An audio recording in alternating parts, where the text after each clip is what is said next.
ويطعمون الطعام على حبه مسكينا ويتيما وأسيرا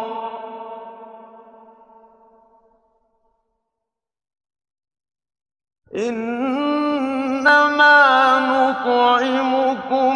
لوجه الله لا نريد منكم جزاء ولا شكورا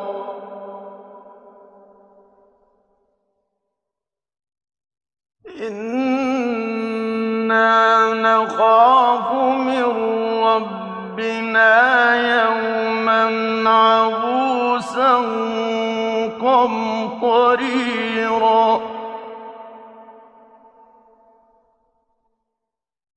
فوقاهم الله شر ذلك اليوم ولقاهم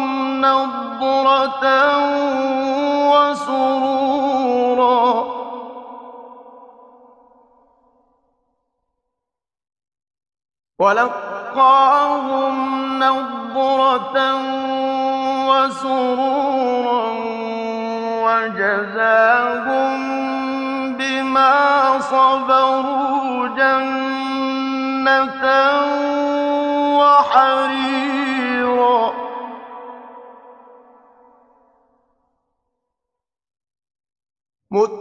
متكئين فيها على الأرائك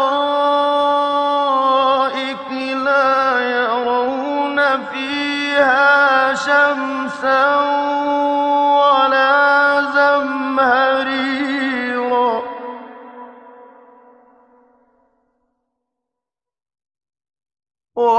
ودانية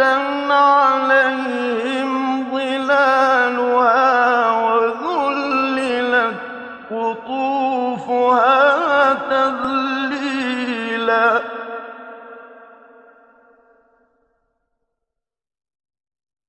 ويطاف عليهم بآنية من فضة وأكواب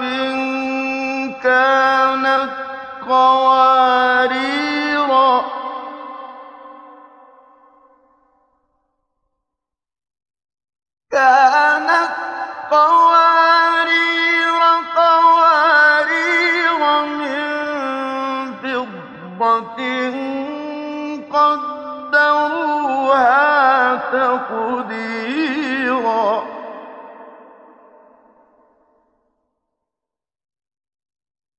ويسقون فيها كأسا كان مزاجها زنجبيلا عينا فيها تسمى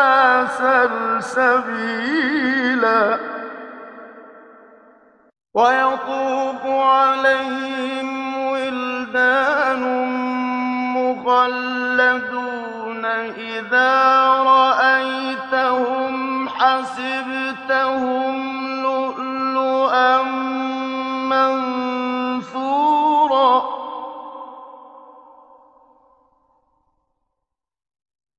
وإذا رأيت ثم رأيت نعيما وملكا كبيرا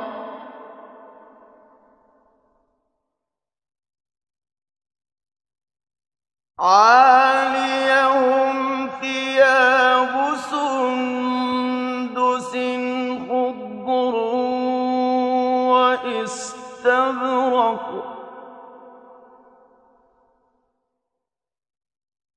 وحلوا أساور من فضة وسقاهم ربهم شرابا طهورا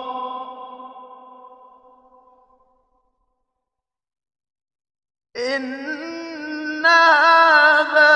كَانَ لَكُمْ جَزَاءً وَكَانَ سَعْيُكُم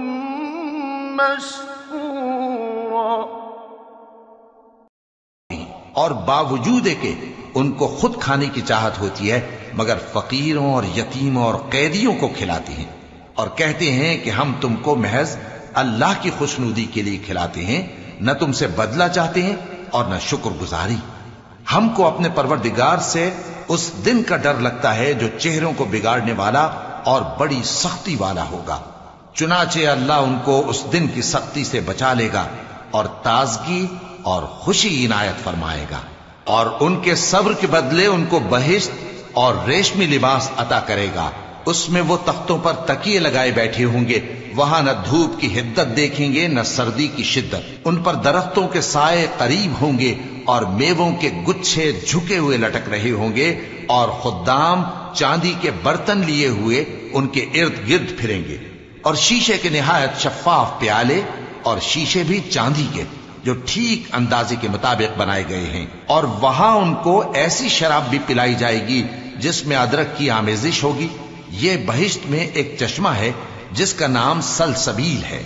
اور ان کے پاس لڑکے آتے جاتے ہوں گے جو ہمیشہ ایک ہی حالت پر رہیں گے،